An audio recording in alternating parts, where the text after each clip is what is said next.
Suis-je présentable? Bonjour. Dans ma quête du toujours plus petit, du toujours plus mobile, j'étais tombé lors d'un AM de je sais plus quelle année sur ceci. Regardez la taille de ce truc. Regardez ça. C'est tout petit. C'est minuscule. Le X-Jam de ESI.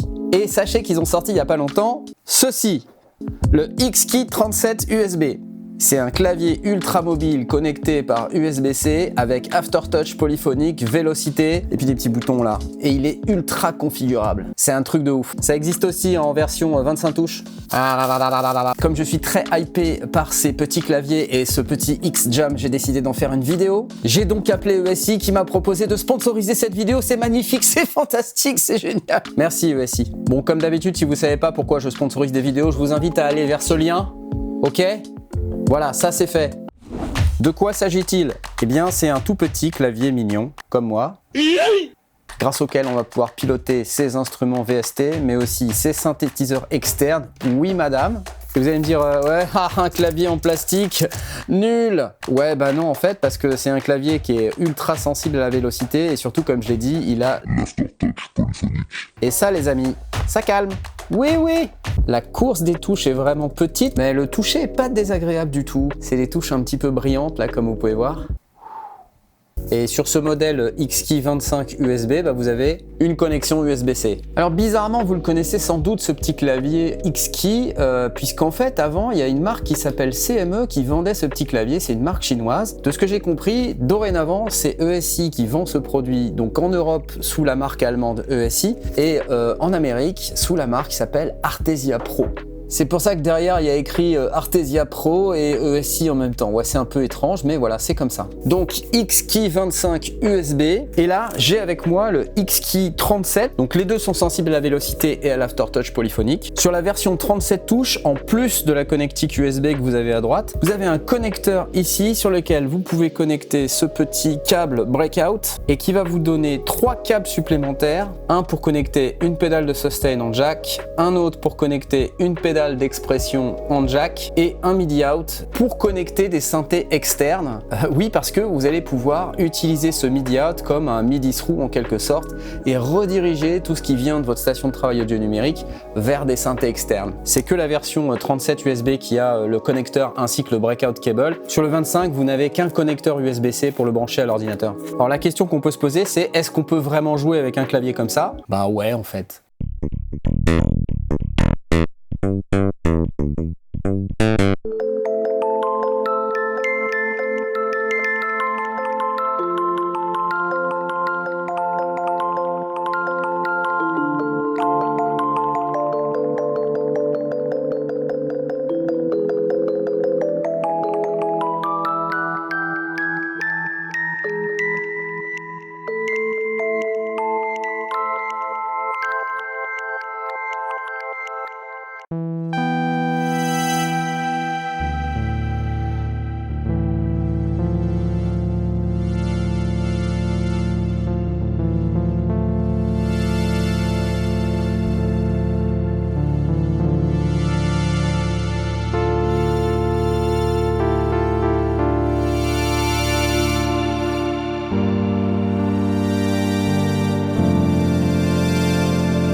Alors évidemment, ce qui est intéressant dans un clavier comme celui-ci, c'est d'une part sa taille, mais c'est aussi toute l'expressivité qui vient avec. Là par exemple, j'ai un son avec de l'aftertouch polyphonique et franchement, c'est hyper cool.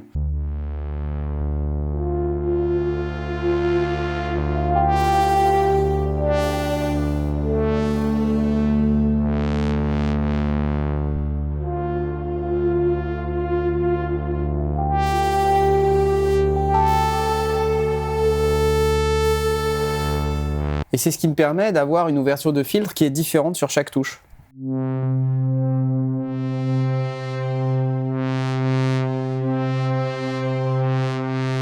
Ça permet de faire des effets de jeu qui sont vraiment très expressifs.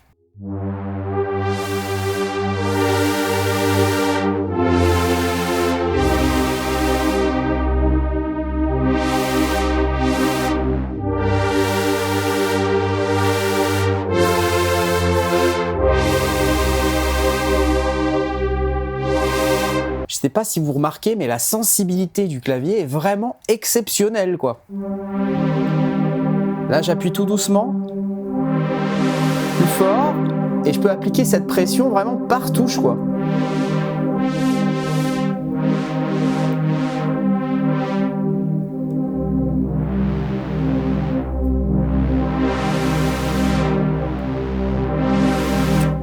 Ça, c'est vraiment très très cool. Et au-delà de l'aftertouch polyphonique, la sensibilité à la vélocité, rien que la vélocité est vraiment super.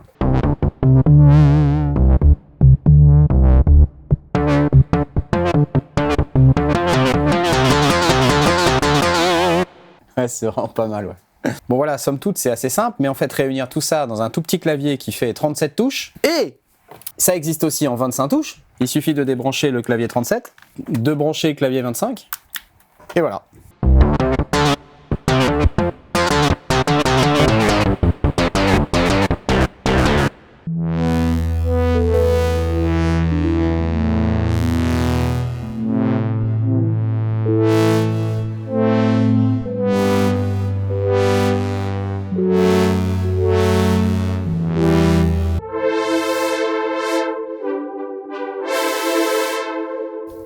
Ça marche aussi. Sur le côté ici, on va pouvoir changer d'octave et on va pouvoir appliquer de la modulation aussi. Et ce bouton modulation, il est aussi sensible à la pression. C'est que plus vous appuyez, plus il y a de modulation. J'ai un son sympa avec lequel ça marche bien.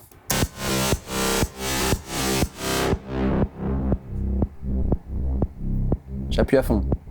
Je relâche.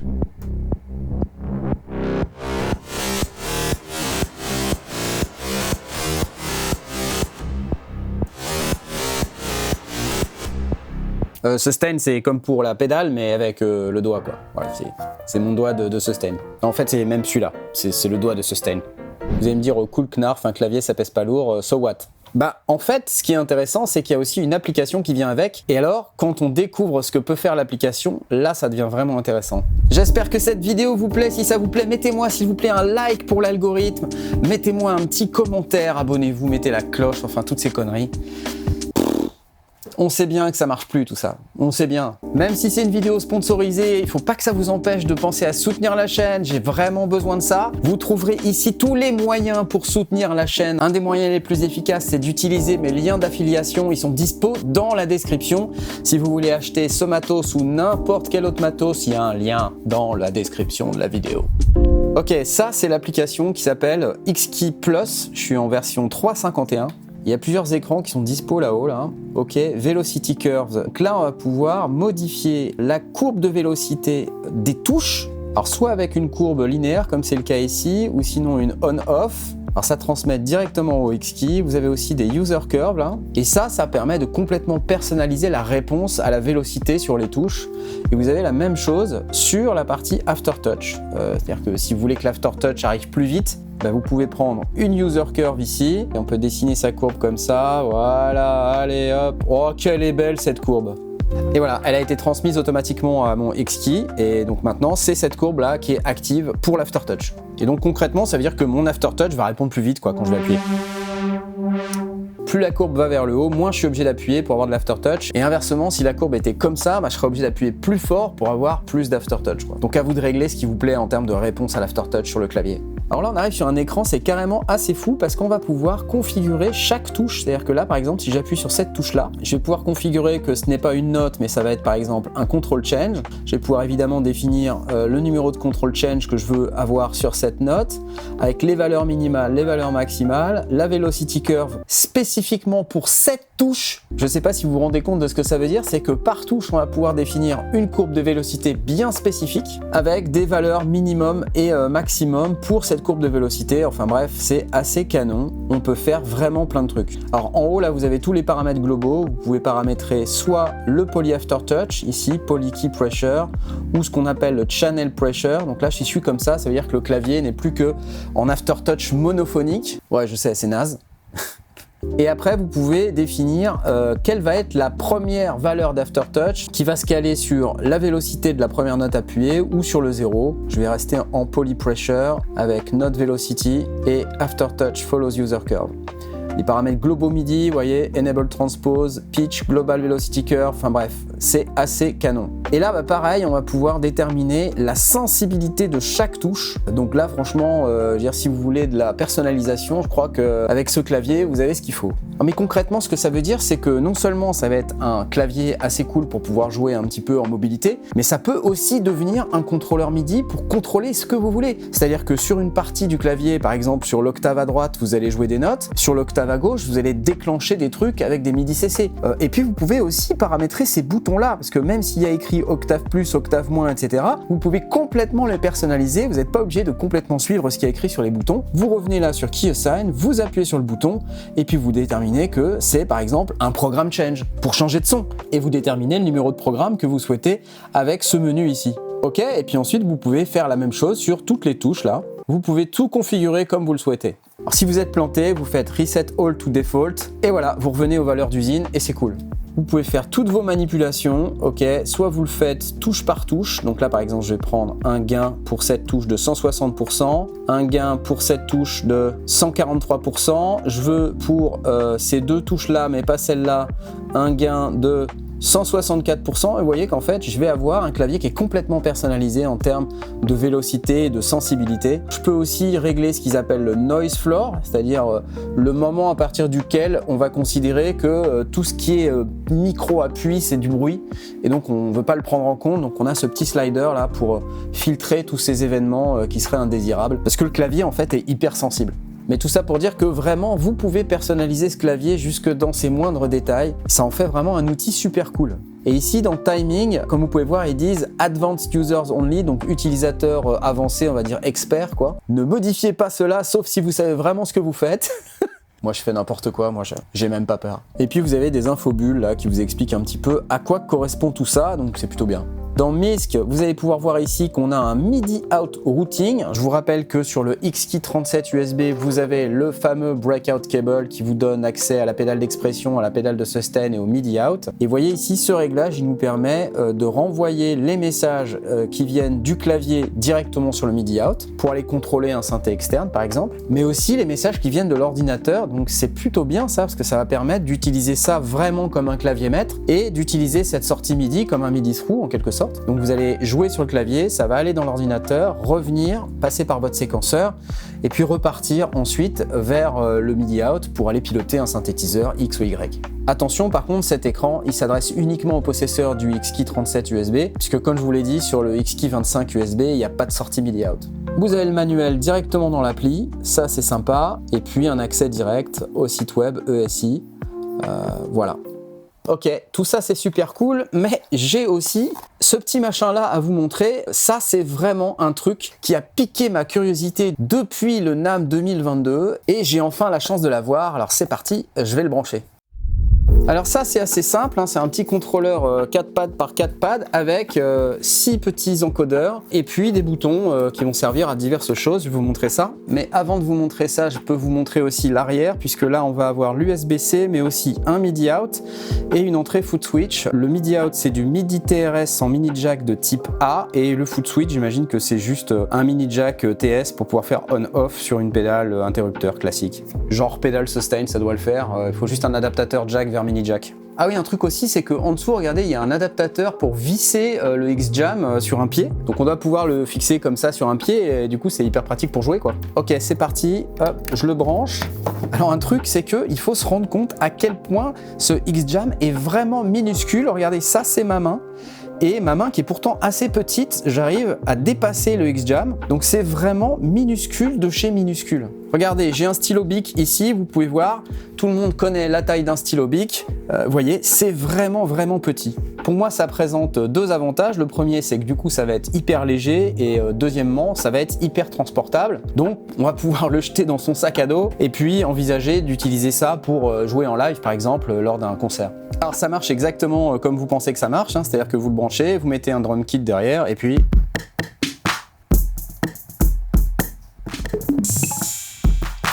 Évidemment, vous avez la vélocité. Et quand vous appuyez avec une vélocité faible, vous voyez, ça s'allume en vert. Quand vous appuyez plus fort en orange, Et quand vous appuyez très fort, ça s'allume en rouge. Avec ce bouton qui s'appelle Pad Bank, vous avez en fait 3 banques à votre disposition de pads. Donc 3 x 16 pads, ça fait 48 pads.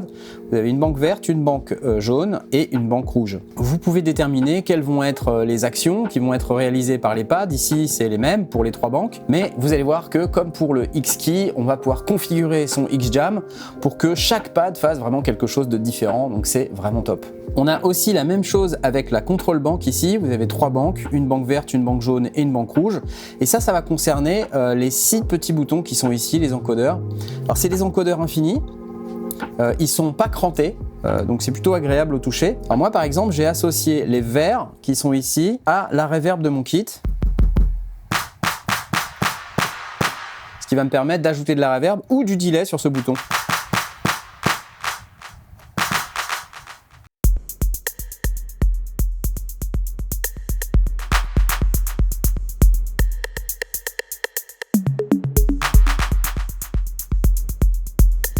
Un peu plus de reverb.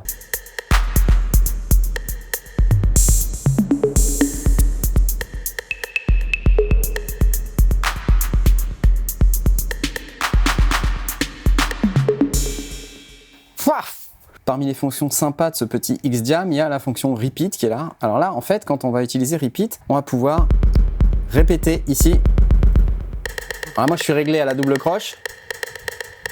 Et alors ce que j'aime bien, c'est qu'en plus on peut répéter avec Aftertouch, puisque en plus ce petit X-Jam il a aussi l'Aftertouch polyphonique, ce qui va me permettre de faire des trucs.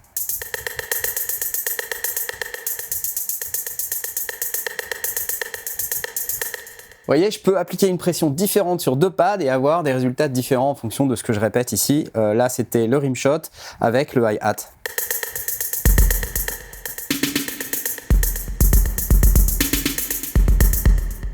Et bien sûr, ça, je peux l'enregistrer en MIDI.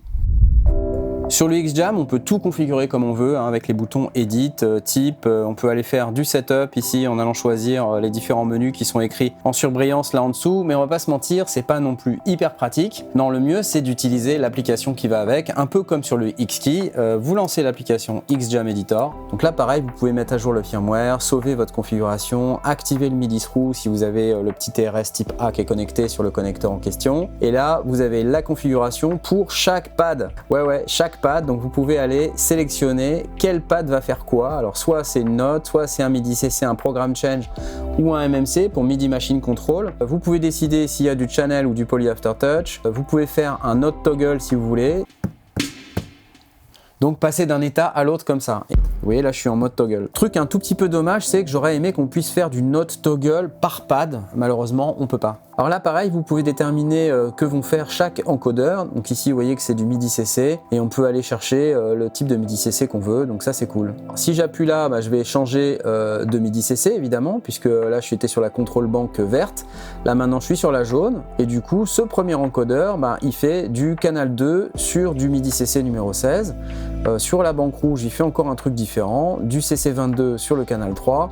Enfin, vous voyez qu'on peut aller quand même assez loin dans la configuration du X-Jam pour le personnaliser à fond, quoi. Si vraiment vous avez besoin de faire des trucs un peu compliqués, c'est l'appareil avec lequel vous pouvez le faire. Alors, vous avez sans doute vu qu'il y avait ce petit bouton là, Scene Bank. Quand on va cocher ça, on va avoir à notre disposition encore 3 banques de 16 scènes. Alors c'est quoi une scène? C'est l'ensemble des réglages du X-Jam. Et ça c'est génial parce qu'une scène c'est un preset de configuration globale du X-Jam. Donc en gros vous avez vos 3 banques de 16 pads, vos 3 banques de 6 encodeurs et puis tout ça vous pouvez le storer dans une scène et vous avez à votre disposition 48 scènes, 3 banques de 16 scènes qui sont indiquées sur les pads ici.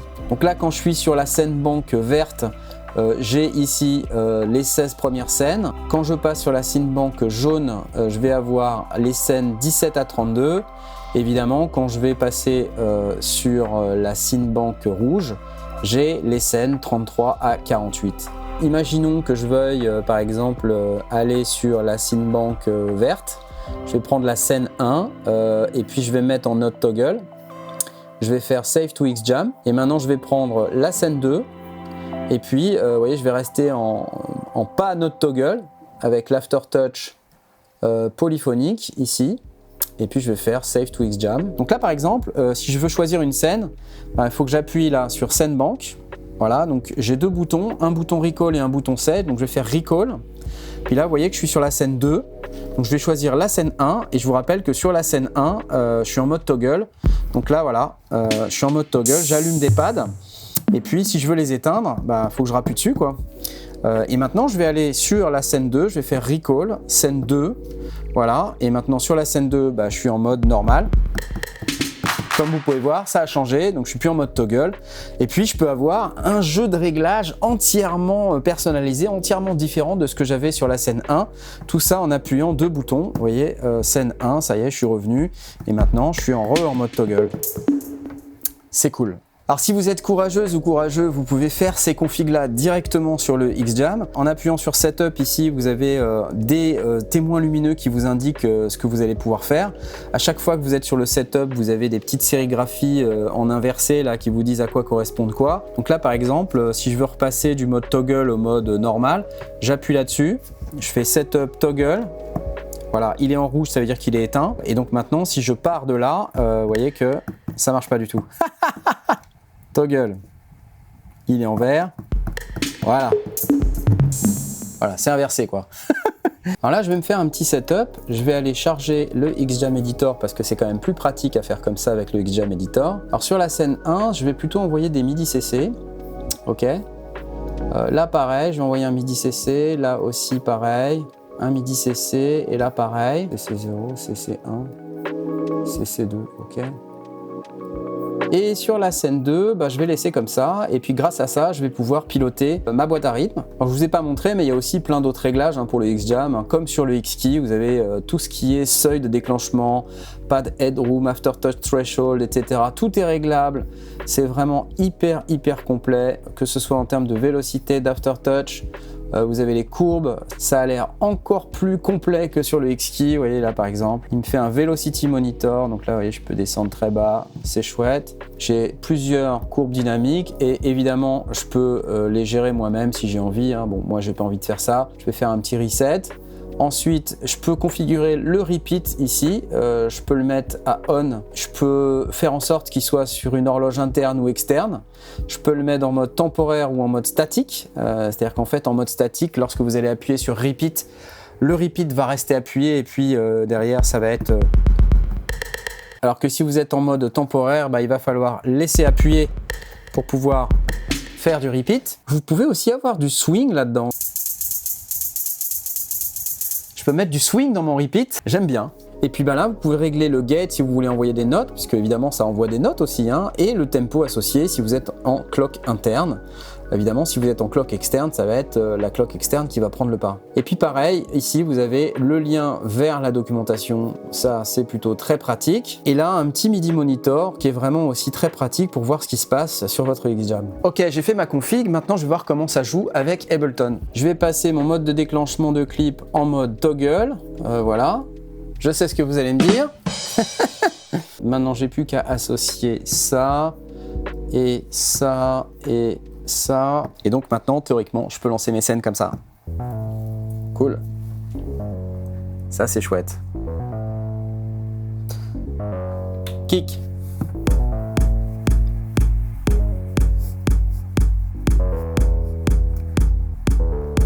Charlet. Scène 2.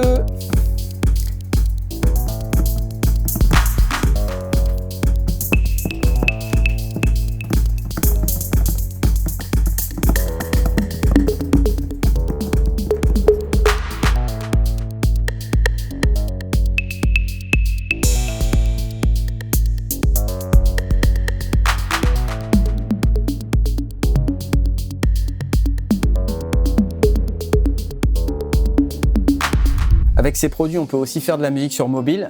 Si vous êtes fan de musique sur iPad, par exemple, bah c'est facile, vous branchez en USB sur votre iPad. Il vous faudra juste un Camera Connection Kit Apple, c'est-à-dire ce genre de truc là.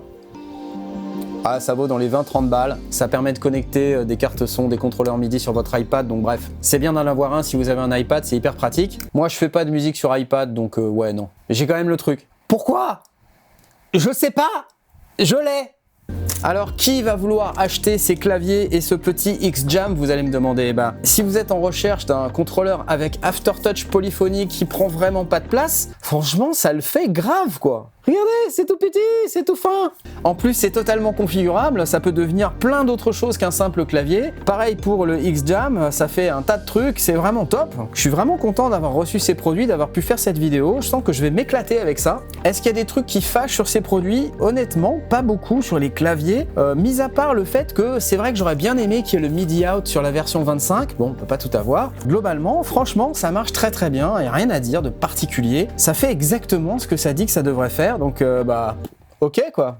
Bon alors la modulation et le sustain avec les doigts, c'est vrai que c'est pas super, mais bon voilà, vous voulez une config mobile, il faut ce qu'il faut. Sur le X-Jam, j'ai pas grand chose à dire si ce n'est que le repeat, on peut le synchroniser au tempo de votre station de travail du numérique, mais il n'y a pas de quantisation quand vous allez appuyer sur la touche. C'est-à-dire que vous allez être effectivement synchronisé à votre tempo, mais au moment où vous allez appuyer sur la touche, ça va partir en synchro, mais en synchro décalé peut-être. Je vous fais une petite démo. Vous voyez là par exemple, c'est pas en place.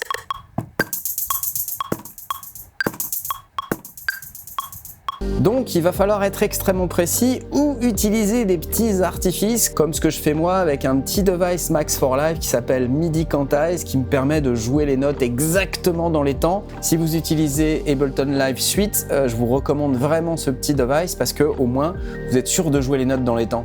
Vous avez quand même pas cru que j'étais un super finger drummer au point d'être super en place comme c'était dans la démo. Bien sûr que j'ai triché. Ben oui, évidemment. C'est l'expérience, ça. Les vieux briscards, ils sont comme ça, ils trichent. Et ouais, c'est comme ça. Ah ouais. Jamais de ma vie, je peux être aussi précis, c'est impossible.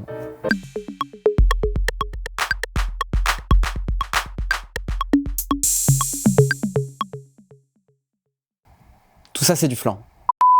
Ok, un autre point important, c'est que chacun de ces produits est fourni avec une licence Cubasis LE3 pour votre iPad ou votre smartphone sur iOS, une licence Wavelab LE10 qui va vous permettre de retravailler votre audio pour faire du mastering par exemple, et une licence de Bitwig Studio 8 pistes avec laquelle vous allez pouvoir commencer à créer vos propres morceaux. Alors moi je vous ai fait mes démos sur Ableton Live parce que j'aime bien Ableton Live, mais vous avez Bitwig Studio 8 pistes qui est fourni avec chacun de ces petits produits ici. En plus, mention spéciale pour le packaging, puisque regardez, le packaging aussi il est super slim. Vous voyez ça, c'est le X-Key 37 USB. Le top, c'est vraiment le packaging du X-Jam. Vous voyez l'épaisseur du truc, c'est vraiment super génial, super top. Un truc vraiment ultra portable, ultra mobile, jusque dans le packaging. Évidemment, pareil pour le X-Key 25 ici. En clair, j'ai bien aimé, je vous les recommande chaudement, à vous de voir lequel vous intéresse. Je vous donne pas le prix dans la vidéo, puisque invariablement, à chaque fois que je donne un prix, il change une semaine après. Il n'y a rien de plus énervant. Donc allez voir les prix vous-même, il y a les liens dans la description, ok ? Voilà, c'est le moment de remercier ESI et de vous remercier vous pour avoir regardé cette vidéo. Salut, à la prochaine!